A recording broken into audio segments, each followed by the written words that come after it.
Hey guys, Buckeye Bar Guys. We wanted to thank you guys for tuning in to us here on Buckeye Bar Talk. Great show we got coming up today. We're really looking forward to you guys listening and watching it.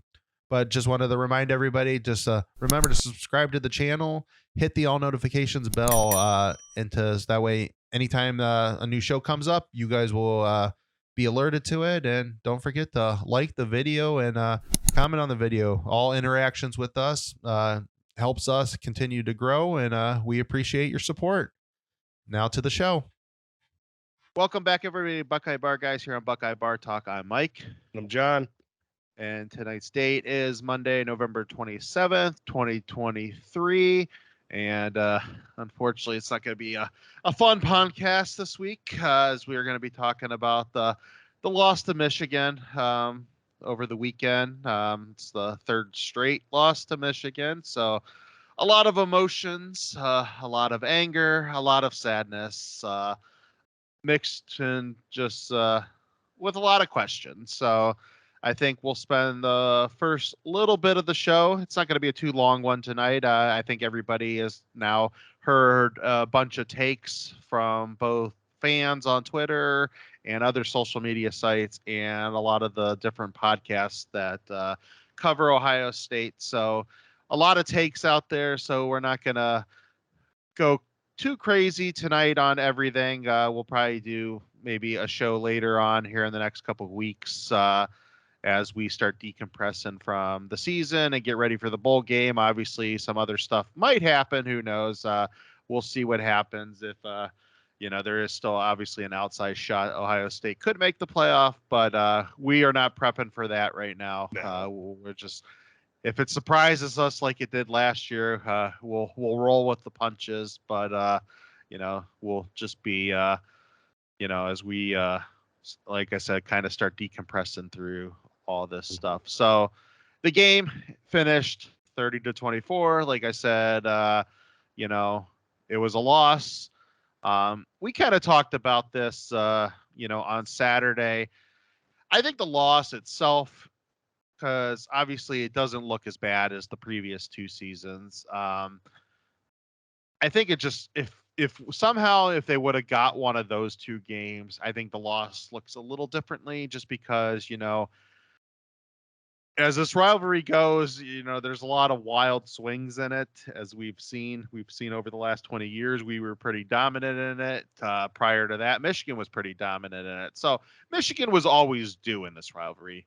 2021 kind of felt like that. Last year, I think there's a lot of people that were pretty confident, going into that game that we would get that one back.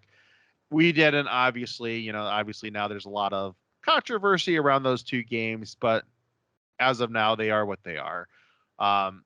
This year was kind of the one, now to seem like to get that one back, and we didn't.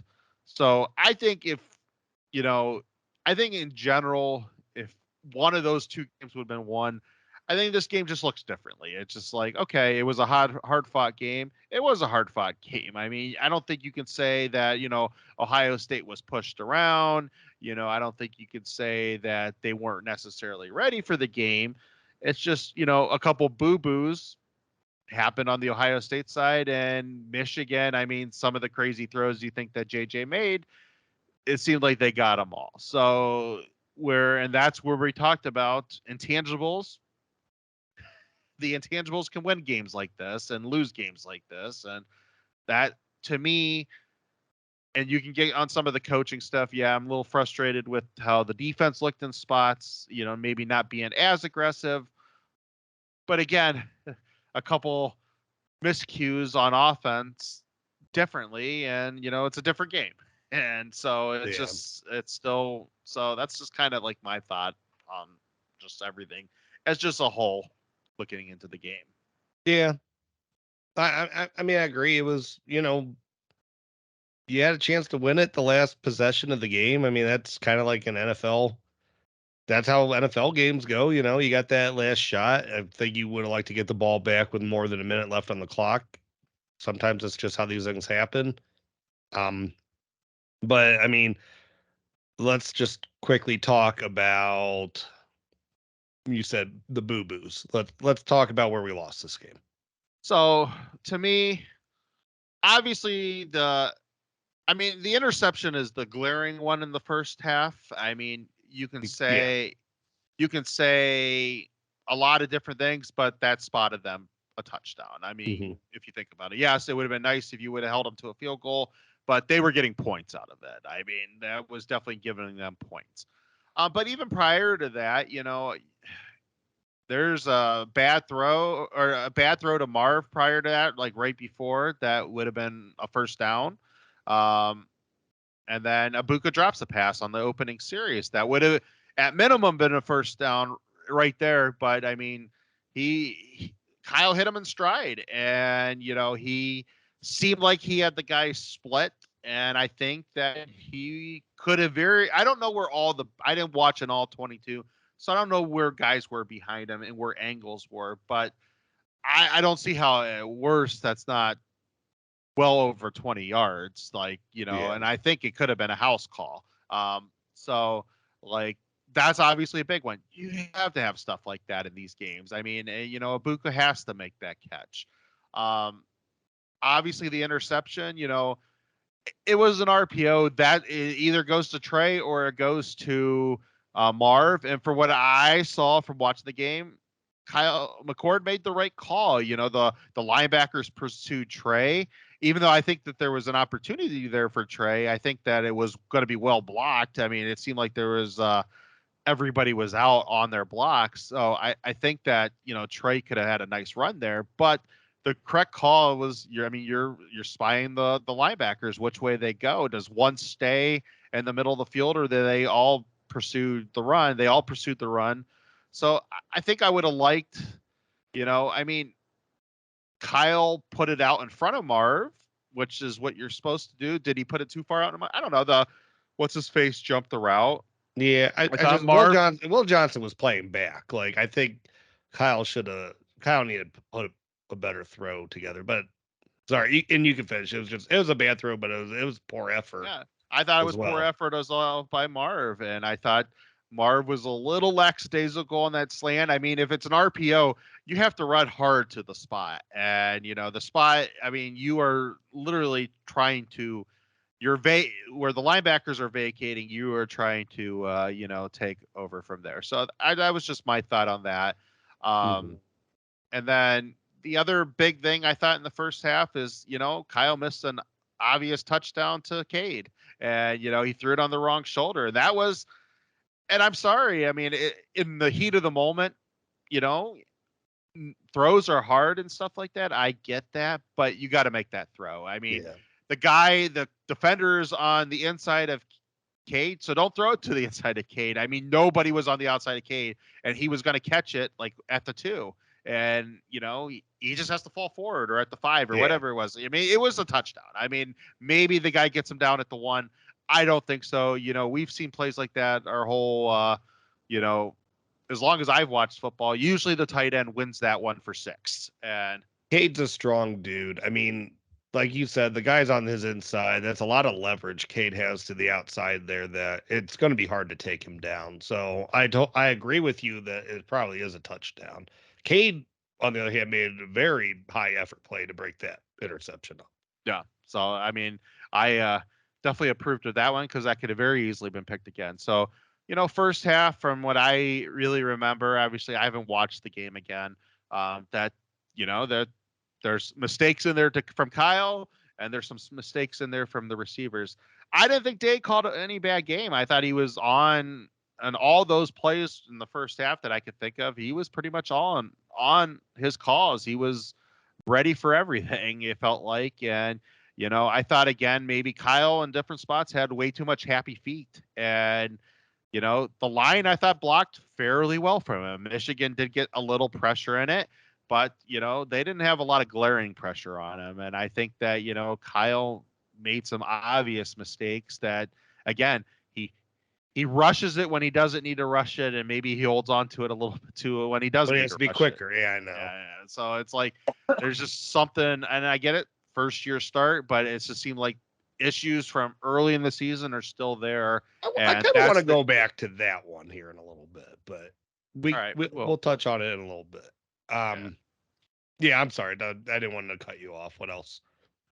I mean, that's to me the first half. The second half, I mean, I think you can boil everything down to everything that happened in the first half, everything that happened in the fourth quarter.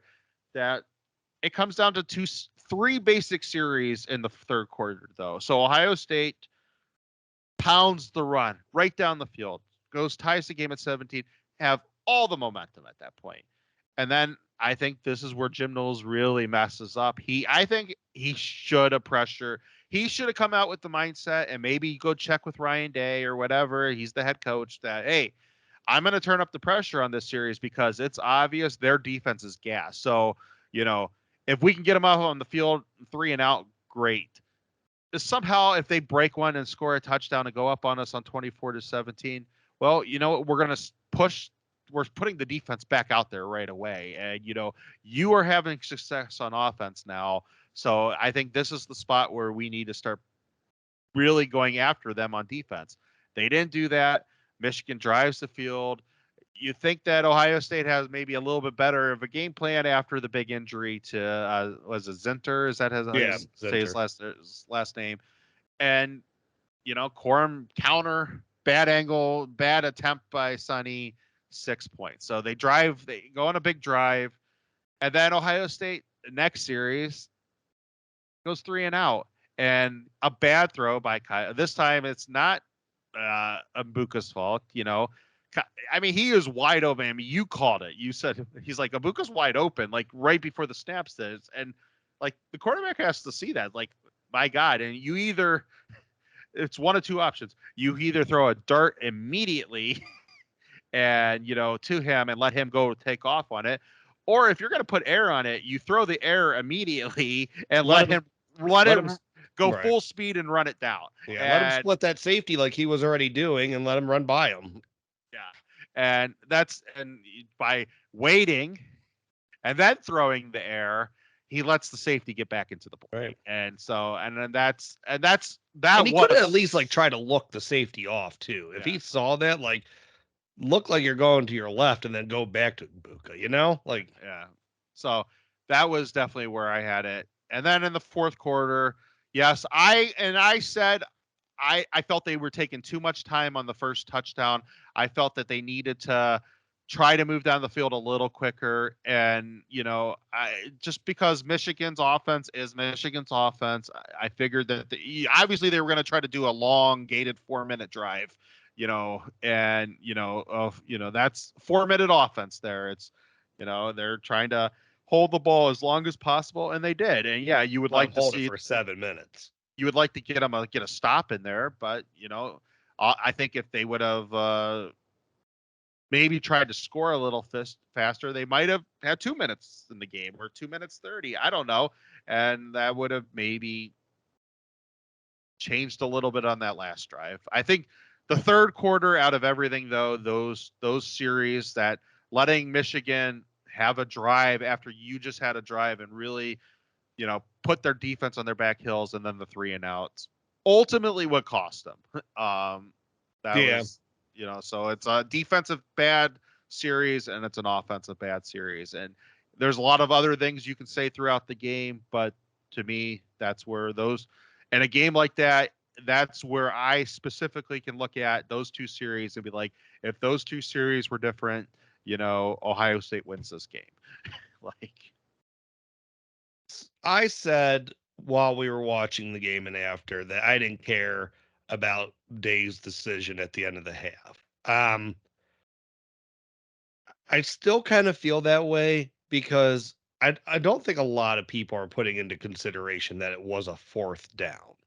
But if I was Day, I might still line up like I was going to go for it. And hindsight's 2020, like in the heat of the moment, I don't know what the hell I would have done.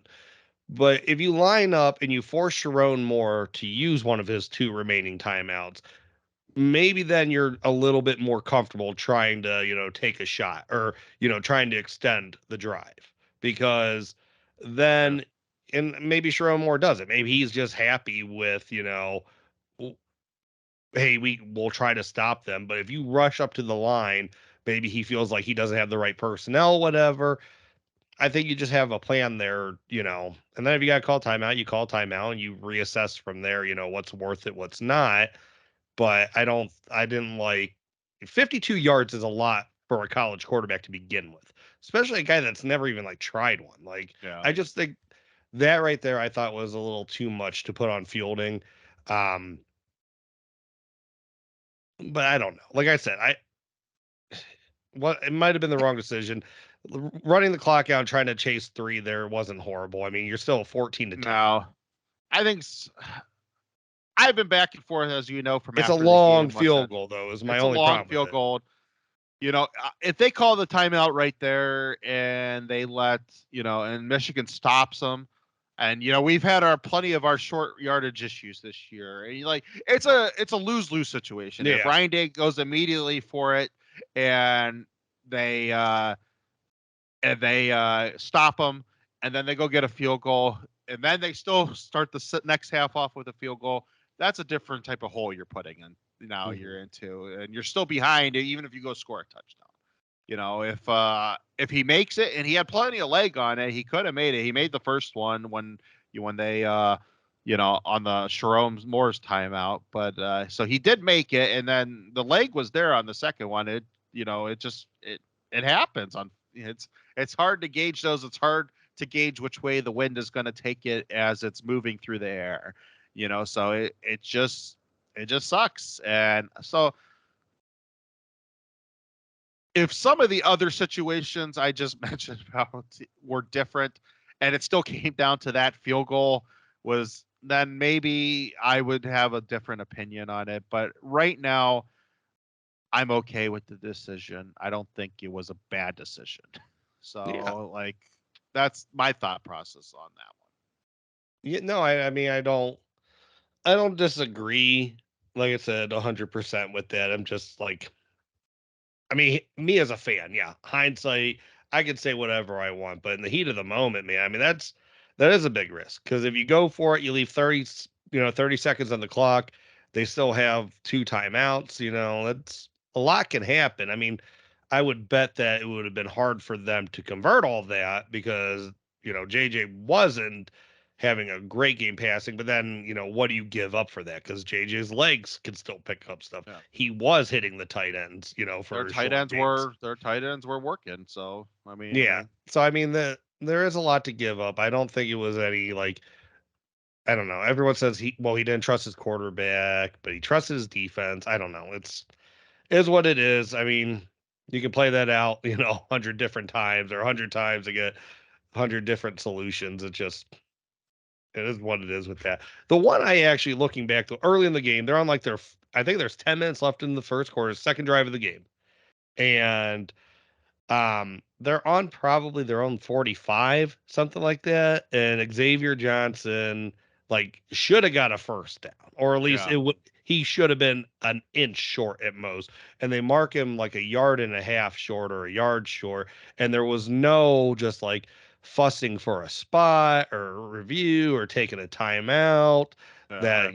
you could have got a review. They could have looked at it and you could have been like quarterback sneak position then. Like that one, I thought that was a little bit of coaching issues, but it's early in the game. I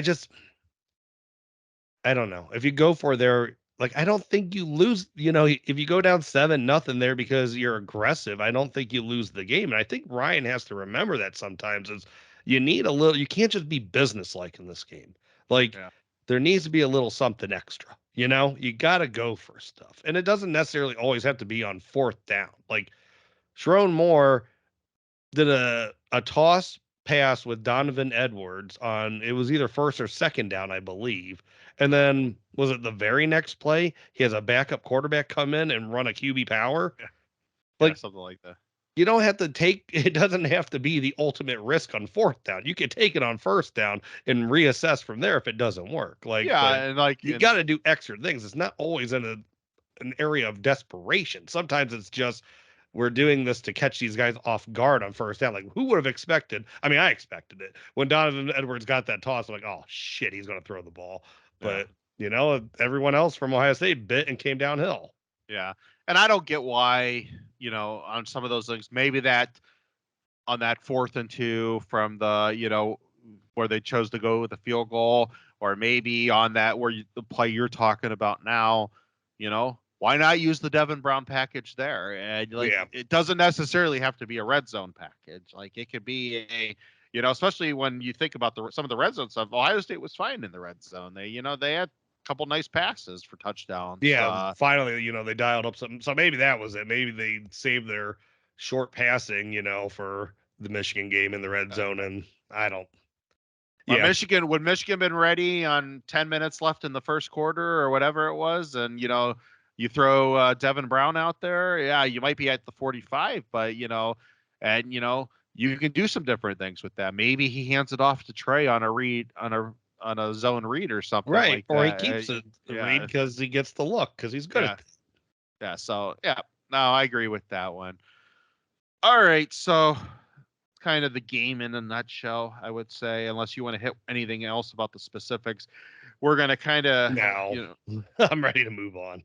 let's talk about some kind of, we each picked kind of 3 bigger topics that, obviously this is the 3rd loss, so what do we need to do to fix this? What do we need to do going into next season, just as a whole? So I'll let you start, and then you'll go, I'll go, you go, I'll go, and then we both kind of have one of the 3 is the exact same thing, and it deals with coaching. So we'll deal with the coaching one last, since we both have that one, and that's how we'll go. So start us off with kind of your thoughts here. Um, well, I think all mine all kind of deal in a way with coaching, but I just think that in the program they need to figure out a way to be more intense in their leadership, man. I mean, I don't know. And maybe that's just not something they show on the sidelines anymore. But back in the day, man, JT Barrett, if it was good or bad, he'd be screaming at his guys on the sideline, just getting them ready for the next drive. Like we heard from Berm earlier today, and I know this is getting blown out of proportion, but James Laurinaitis was the only one getting in his guys' faces and directing them, what's our next move. And I just think that you need that intensity back into, this is not just another game. It's not business as normal, and this is a good team now too. Yeah. This is a top 5 program. You got to come in with a little extra juice, man. Like they were talking about Kyle McCord was constantly in the pregame was saying, no mistakes, no mistakes, no mistakes. Like JT Barrett would have said no mistakes. JT Barrett would have said, play your ass off. If you make a mistake, we're going to get it back on the next series. Yeah. And that's just, I just feel like that's missing just leadership. And I know people say no dogs or too many nice guys on the team. And I think there is some truth to that. But man, these guys, I've noticed it. And this goes back to Stroud too. He's not getting a pass. Like when things don't go right for them, they just go into a shell and look stunned on the sidelines in between series. Or if things are fine, they laugh and sit next to each other and whatever, and maybe they don't need to get all rah rah then when things are going well. But I just don't see a constant, not only just from the coaches, but from the team itself. They're not coaching each other up and helping push the guy next to them in Yeah. game. You can have as many hype videos as you want, but man, if it don't translate to the field, what's the point? Yeah. So that's one for me. I wonder, just to kind of piggyback off of that. I wonder if some of the competition stuff that Urban Meyer put into the program, is some of that stuff still there. And what I mean by that is Urban Meyer, winners got steaks, losers got hot dogs. And, that was a big deal. And, and I don't know, maybe some of that stuff is just there. They just don't highlight it as much like that. But the team that lost the spring game, they did yard work. There is some of that stuff where you're just literally competing on every single moment. Are they still doing the circle drills? Or where the quarterbacks, when the quarterbacks wanted to jump in there and do the circle drills, and I don't know if some of that stuff is still being done. And I think some people roll their eyes on that. Well, that doesn't mean anything. And when it comes to competing for I'm gonna go get that yard, and you're going to go get that yard. And, I'm going to, obviously the quarterbacks and some of these position groups are better than anything Meyer had and anything Tressel had, but there was a different, I think sometimes in a different intensity to some of that stuff. Yeah. And, and I don't know if that stuff is still there. Like our receivers are better than anything Meyer ever had, but I don't know, half the time, like if I needed a receiver to block somebody, I'd go with Meyer's guys, Yeah. Like I don't think our receivers work that hard to get open anymore. I don't know what's going on, but there's something just I think a lot of guys are just resting on their laurels when it comes to coaching. And I'll let you go take your first one now. I'm going to my second one. We'll hit the let's hold off on the coaching because me and you both have ideas about I think that there needs to be some changes in leadership. So we'll do that one last. So my first one is going to be I think they need to reopen. I think when especially you hear Aaron Nolan's coming in here in January and stuff like that, and I get a quarterback competition, guys could transfer like that. We can't just rest on the idea that Kyle McCord's the starter again next year. I know Day's thing he likes to get his guy. You do the growing pains and stuff like that, and then you let that guy go the next year. Well, I didn't see enough improvement from Kyle McCord from game 1 to game 12 that I saw in CJ Stroud or I saw even in Justin Fields. And so, or even in We're Dwayne talking Haskins. about year 3 in the program. And this is start number 13. He started against Akron as a true freshman. Yeah. There was not a drastic enough upgrade from Akron in 2021 to Michigan in 2023 for me to say he's the starter going into next year. Yeah. I believed 100% that CJ Stroud was the starter going into 2022. I am like everything I saw in 2021. I'm like, there were some things I had some nitpicking about. I still thought he should take off more than he did. But you know what? I saw by halfway through that season, he sat down in that game for his shoulder injury and, and it was injured, but it was also to kind of reset his mind and stuff like that. And he came out and he looked like a different guy from the first few starts in the year. And, he kind of turned the corner and we see what CJ Stroud is now. And I'm not saying Kyle McCord's a bad quarterback and we don't need CJ Stroud and Justin Fields every year, but we need a competent guy this is kind of out of the two quarterbacks that day, JJ McCarthy, he could have easily thrown a couple picks, but he didn't throw a couple picks. And he got first downs with his feet and with his arm when they needed him to get first downs with it. And there's got to be some people in this program that knowing that he wanted to come to Ohio State and like, well, what would JJ McCarthy look like with our wide receivers? Right. And, does he have the dog mentality that, we kind of want one of these guys to have? And so Devin Brown and Kyle, they had a competition. We didn't really get to see a lot of Devin Brown. Now, I mean, it's going to be a 4-person competition next year, though. Keen Holtz is in there. Aaron Nolan's going to be in there. Like, I think we got to open back up and, and they need to all be told, hey, from day one, when January starts, like you guys are all being judged against each other. And, it's best guy's going to win this thing. And, and that's leadership.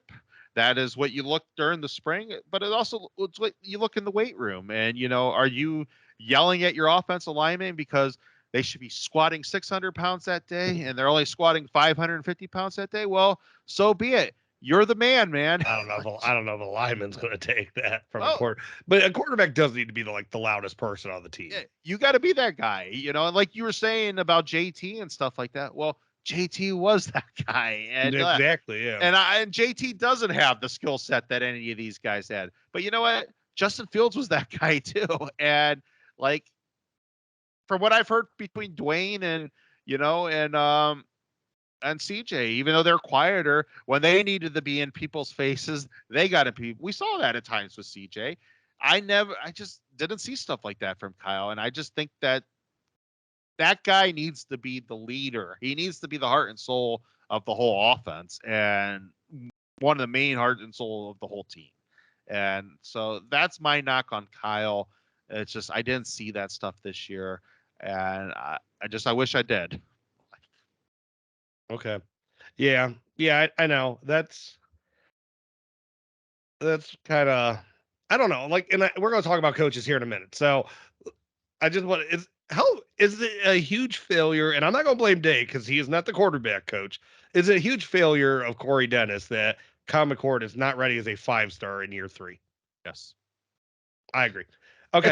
It is also a mistake on Ryan Day. Ryan Day takes that responsibility on himself that he is a lot of these different hats he's wearing, and I will get to that and when we talk about coaching here in a minute, because that does need to change. But yes, Corey Dennis, he needs to he needs to show, Ryan Day needs to like see in him that, okay, I trust him, that I don't need to be doing all this stuff with the quarterbacks. Like, Yeah. Yeah. I mean, you talked about the guys before. I mean, Justin Harley played in 2018, and I know you can't compare Justin Fields to Kyle McCord athletically, physical, anything about the two. But he hardly played in 2018. He did get here in January. Kyle got here in January, I'm pretty sure, of his freshman year. Um, Justin was ready to be a starter, man. Year 2 as a collegiate athlete, year 1 at Ohio State. Kyle's in year 3 and he still wasn't ready to start. It's just I can't fathom it. My next one though was just kind of figure out, just be more situationally ready in game, and that's both for defense and for offense.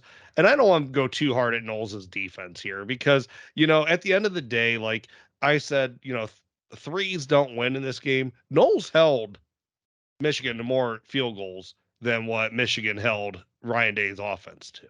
So I think Knowles did a nice job, but man, like you said, you got to dial up pressure, get that ball back. And even if it is, a big touchdown with, well, I mean, they go up 24-17 anyways. So if it's a big touchdown, you get the ball back in Yeah. quarter 3 with a bunch of time left in the game, as opposed to quarter 4, it's, you got a lot more time to operate, man. So then you go 24-24 in the fourth quarter and they still have more time.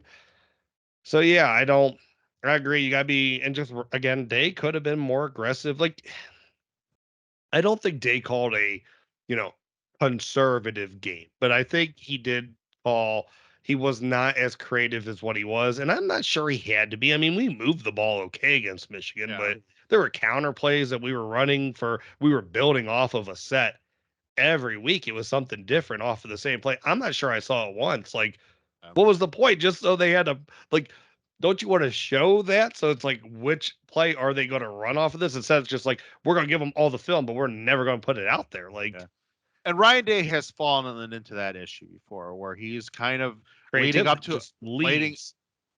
a big game. He throws a bunch of creativity out there, and then you don't kind of see it as much in that game. Mm-hmm. And though I agree with you, instead of showing a play for now, what, 6 straight weeks it feels Yeah. like, where you literally show something different every week. Well, for whatever this week is, show something different off the play, or maybe do 2 of those things that you've done in previous week and then show a different thing. But it's like, well, we'll just have them. They got to think that maybe we'll do it, and I just don't. We saw that pop pass last week where we could have maybe done some stuff off of that. There's different things they've ran in the last few weeks where I think that like, okay, that's like, and it's nice that they held some of the red zone stuff back because they were ready to throw the ball this week at the red zone. But you Yeah. could still have that in your back pocket too. You'd be like, okay, we haven't really shown a lot of red zone passing this year. We'll show that in this game. But guess what? I can still do different things, with some of my play calling in different spots. So Yeah. So I mean, that was my number 2. Is just, I don't think they weren't ready for the moment situationally, and they treated this game kind of play calling, from the play calling aspect. They treated it like any other game. And I mean, this is against a top 5 team, a good top 5 team, that it's also the biggest rivalry, that you need something extra to win this game yeah. on the road. Like, you need to pull stuff out, man. Yeah. Okay. My next one deals with recruiting. Um, Ohio State's a great recruiting school. We all know that, top level. They've been that way for a long time. Urban Meyer turned it up a notch, but there is a certain aspect of player that is missing off the team. The Where dogs. is where is the James Laurinaitis that's the 3-star out of Minnesota? Where is the AJ Hawk that's the 3-star out of Ohio? And linebacker, it's nothing against those guys, just they were not ready for this game. The tight ends were running way too free. And we know there's some talent behind them, and maybe, we kind of talked about them. Well, maybe it's like it's a double-edged sword. I don't think that they're necessarily getting some of the guys that are the grunt workers, the hard workers that are just mean and in your face, and they're going to get their face bloodied up, and people are going to follow them because those guys are the leaders, and because they see them out there getting their ass kicked every day because they just want it more than you want it. Michigan's got players like that, and and now they're starting to add in some of the better high star kids to it, but they still, Harbaugh has his identity. He goes out and looks for some of those guys. And I just don't think we look for some of those guys anymore. And then the other side of that double-edged sword is that we still seem like that maybe when we have a better guy on the bench, and I don't know what these kids do in practice. I'm not there. But, I want to see more of CJ Hicks. I want to see more of Gabe Powers. CJ Hicks could have played earlier against anybody this year, outside of maybe Notre Dame. Yeah. I want to see more of these kids. Can these guys, is CJ Hicks the dude that could run with Michigan's tight ends? Is Gabe Powers the guy that could come up and make sure that frickin' doesn't is there, instead of Sonny Styles having to come up and do it, is the guy that makes sure Blake Corum doesn't get loose on that touchdown run? Is there other guys out there? And there's been issues this year with the linebackers where they've just been out of position on some of these on just some of the stuff with the running. Motion has gotten them this year and different things. And we talk about Sonny. If you rewatch that touchdown with Corum, unless it's the 14-yarder at the end of the game, I might be thinking the wrong one. I'm pretty sure it's the touchdown though.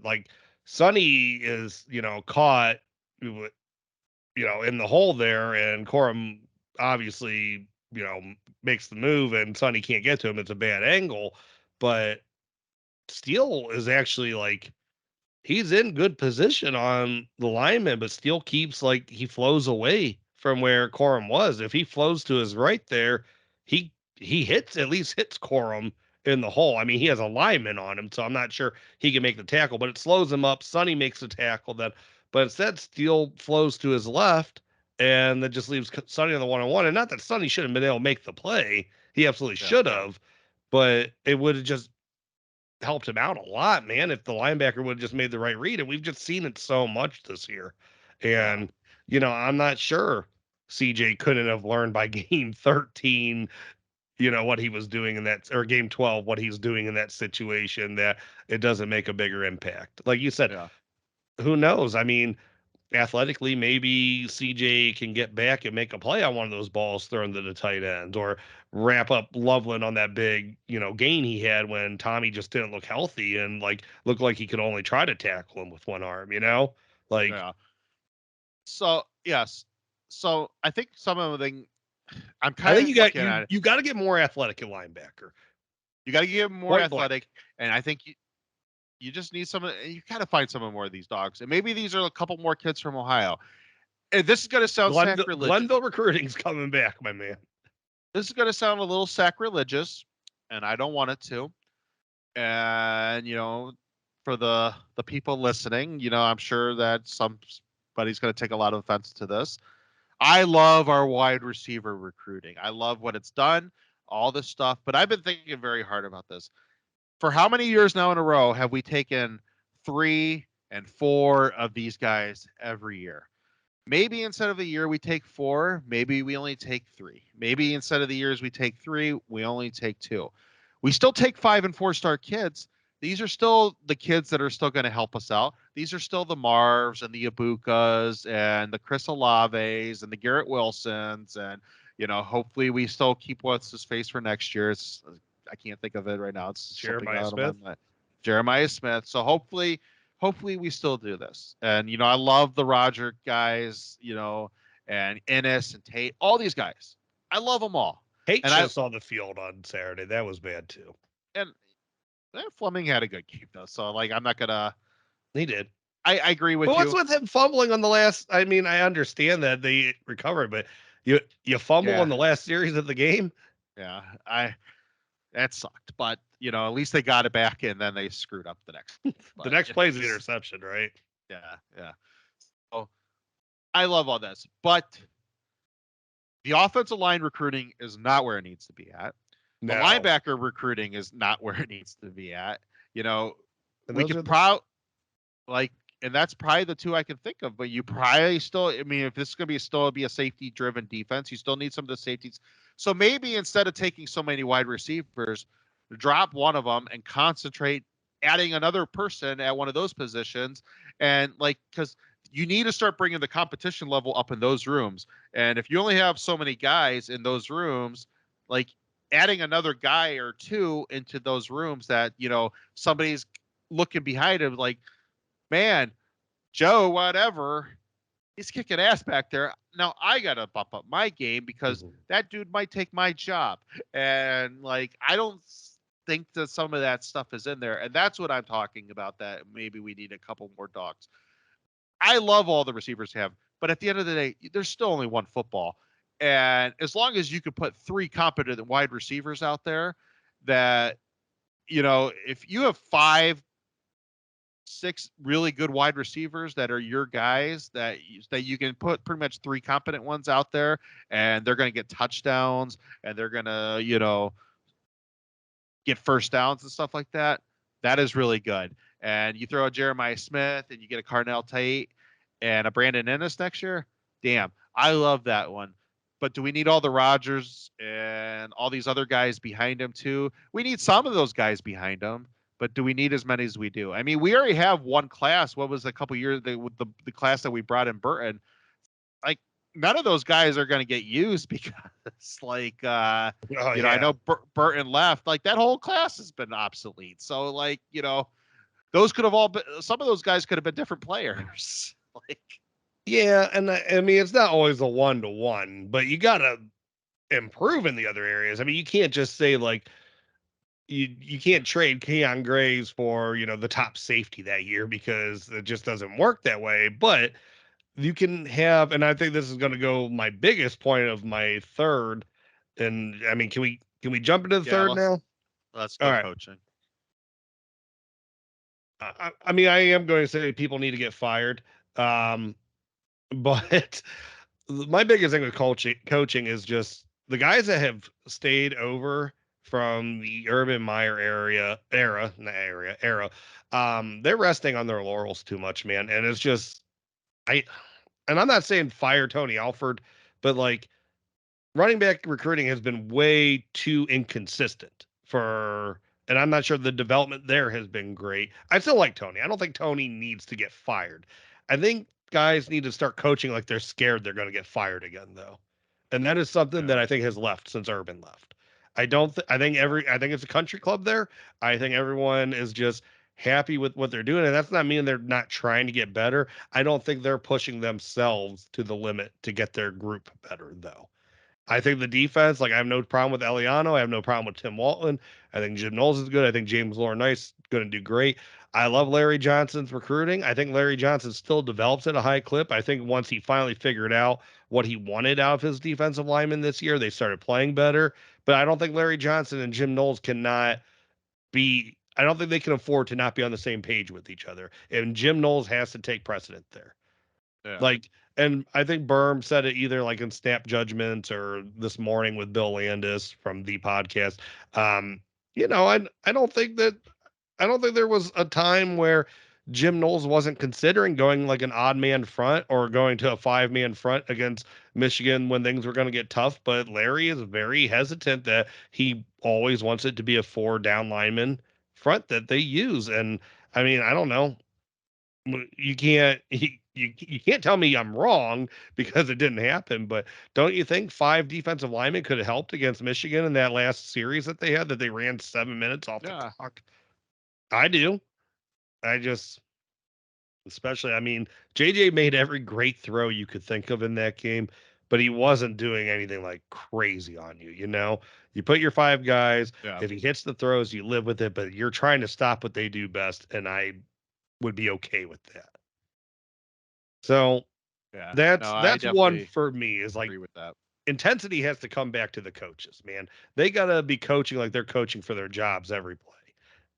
And I'm fine. I'm fine with that culture. And I know you don't want guys maybe on eggshells or whatever. I'm fine with that culture though. That one, they're not afraid to be aggressive, but two, like they know that they got to get more out of their players. They got to get more intensity, effort out of their players, and that starts with them. And then I'll go, and I already mentioned, I mean, Parker Fleming's a given. Like he has to go. James Laurinaitis needs to be promoted to full-time defense or full-time linebacker coach with the added Yeah. responsibilities of the special teams coach. And if there's other guys that can assist him with that role, that's fine. But he needs to go, and I think Corey Dennis needs to go. And I said, and the biggest reason, I mean, because it falls on Ryan Day also. Ryan Day's not going to fire himself though. Kyle McCord should have been more ready. He should have been developed throughout this season when he wasn't ready, and it never happened. And I just can't. And that Kyle made strides. I'm not going to say Kyle was worse today than he was against Indiana, because he wasn't. I think Michigan, he actually played a decent game, but he missed plays you can't miss. And he made the mistakes you can't make. And that just like that falls on Day and Dennis. And I think it's time that Ryan calls Urban, says, "Hey man, I know you got more connections out there. Like, go get him a promotion somewhere. Someone can make him a play caller or an offensive coordinator. It could be a MAC school. Like he can go up to Bowling Green and he can start getting his feet wet there. But he's holding, he's not adding enough to what we're doing. Like just having someone fill a spot because you are the de facto quarterback coach and you don't care. Like it doesn't make sense to me. Like you got to have someone that adds some value. I'm not sure Corey adds enough to justify him being a full-time quarterback coach at Ohio State. I think Day has to look at himself too. And, he needs to reach back out. And I know him and Urban still have a good relationship, but like he needs to reach back out and like give him Jim Tressel, like get Tressel back into the program somehow. And Doug was talking about this on Kings of Columbus on the podcast, just like Tressel needs to have an office back at the Woody, man. Like you need those guys to know that they can come and go as they please and help your team out as much as possible. Yeah. No, I So definitely that's where agree I with would that. land though. You can, add to it, please. But I would definitely get rid of 2 coaches and make the other ones know that, hey, it's time you guys start coaching for your jobs. Yeah. I think my issue, I actually agree with the exact same 2 coaches you do. Parker, He's gone. that's been well established. And it's not even The even fact if that you the gave him a raise is just even insanity. if the special teams was a little better, James, there's no reason why he can't do something else than just be the special teams coach. Yeah. And special teams hasn't been lights out. Like I don't see Devin Hester and Josh Cribbs back there. If I was seeing Ted Ginn Jr. back there returning like 4 or 5 kicks a season, I'd be like, well, I can't argue, at least with the production. Right. You Agreed. know, Yeah. I don't see that, and I just don't see the benefit of having a guy that just is in charge of special teams. Well, now when he's not even and good at it. I mean, Mirko looked like he it's never punted the ball on Saturday. yeah, and the Michigan punter was damn good, and like for And I pretty don't much the think whole game. right, and I don't think the punts really killed either team except the Michigan one. I mean, that's the first turnover, right? Isn't because we were backed up because of the punt? Yeah, probably. I don't Maybe. even I remember. think. I mean, it did put. I mean, it was a good punt. Um. So yes, James Laurinaitis needs to be because you need another defense assistant. Jim Knowles needs to just be. I mean, James is already basically doing linebackers. He's doing all the phone calls for the recruiting for linebackers.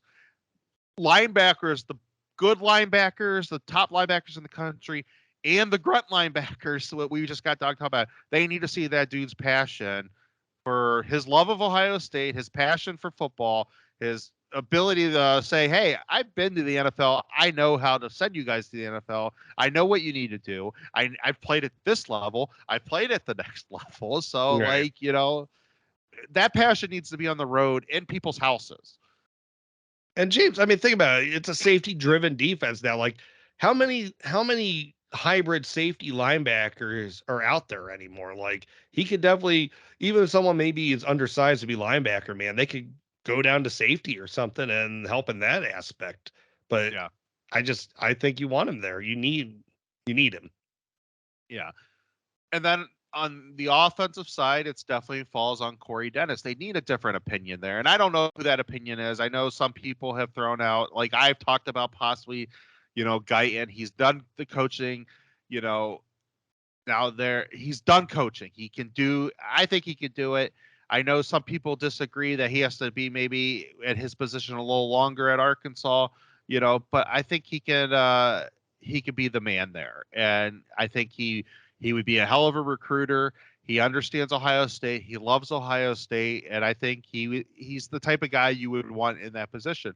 But if they decide to go find a young guy outside of that, I'm fine too. They just need different. They need some different ideas in there too, and I think that would help Day out too. I love Day's play calling abilities, and I love his offensive mind. But it doesn't hurt to have other smart guys around you and stuff. Um, and then the other two coaches, I mean, we don't know what's going to happen with Justin Fry because of the Indiana job opening up. I would assume that Well, he's and going to get Duke's in. opening up too, so that's going to So be Knowles is going to be considered there.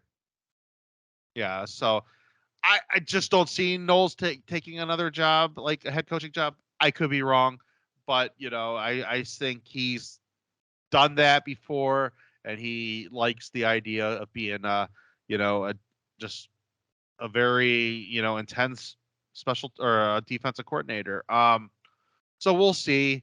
But the two coaches, Alford and Larry, it comes down to are do they still have 100% their heart in this to where they need to be? Do they have aspirations of? I don't think Larry does necessarily, but is he ready to retire? Like Yeah, I know he's talked about it before. Is he like I don't if Larry is like semi considering it, like if I was Ryan Day, I'd just be like, look, man, we love you. Everybody in this program loves you. But if you think you want to retire, you should retire because, like, if you just don't have the love for it anymore, it's a grind, man. You've done your job, you've done your duties. Like, if it's time to hang it up and go spend more time with the family, it's time to hang it up and go spend more yeah, time with the family. Like, I'm sorry on that one. Like, I need you 100% here. Like, if you're here, like, you have to be mind, body, soul, everything is here. And then with Tony, it's is it time for a different ideals in that room? Maybe, I don't know. I really like Tony. I think he brings a great, you know, mentality to the position.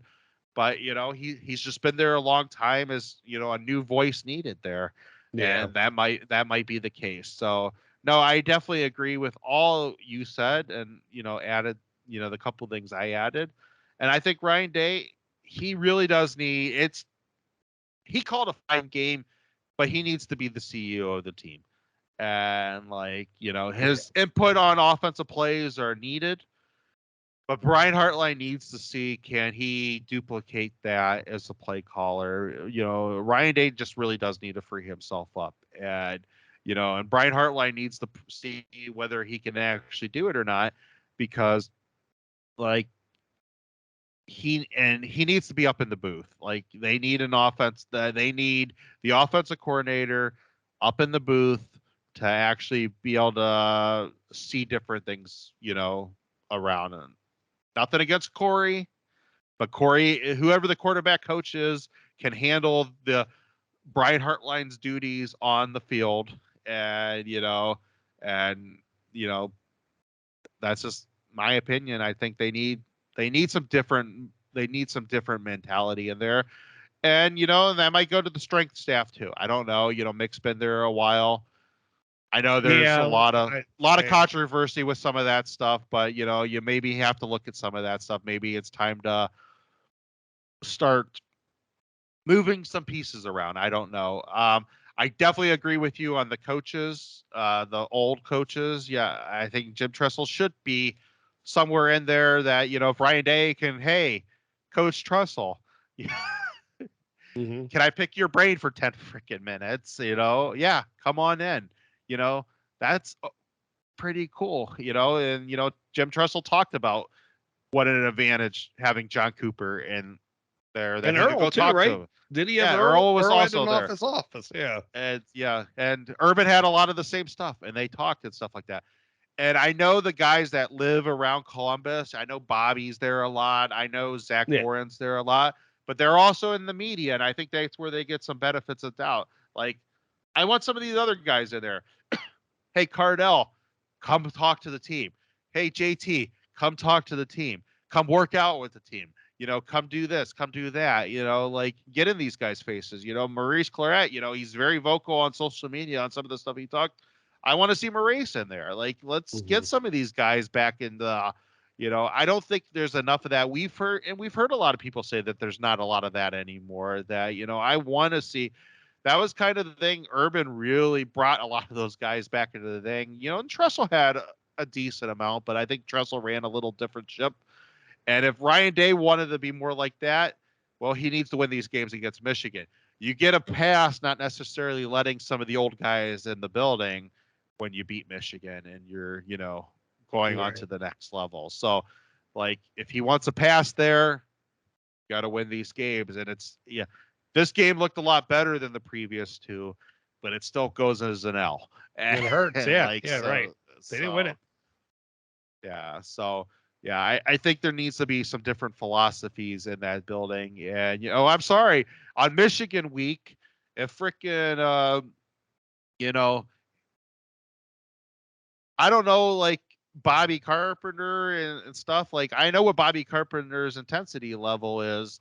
And, like, I think Bobby Carpenter, if he wants Schlegel, if they want to be in there lifting weights on Michigan week and they get in somebody's face because they're just not doing the Ohio State standard, well, you know what? Tough love is sometimes the best thing. And sometimes it's best coming from a guy that's not a coach, but has done what the damn shit you've done. So, and I think that's why having some of those guys there is important. No, I agree for sure. All right. Anything else? I mean, I pretty good with what we said. Yeah, no, I'm good. So let's wrap this up. Thank you everyone for coming out tonight to the Buckeye Bar. I'm John. And I'm Mike. OH. IO. Thank you for tuning in to this week's Buckeye Bar Guys on Buckeye Bar Talk. Don't forget to subscribe to the channel, hit that all notifications bell so you see when new content is added, and please remember to like and share so we can grow our audience. Don't be afraid to comment. We want to know what you're thinking, and we want to know what content to add for you guys. OH. IO.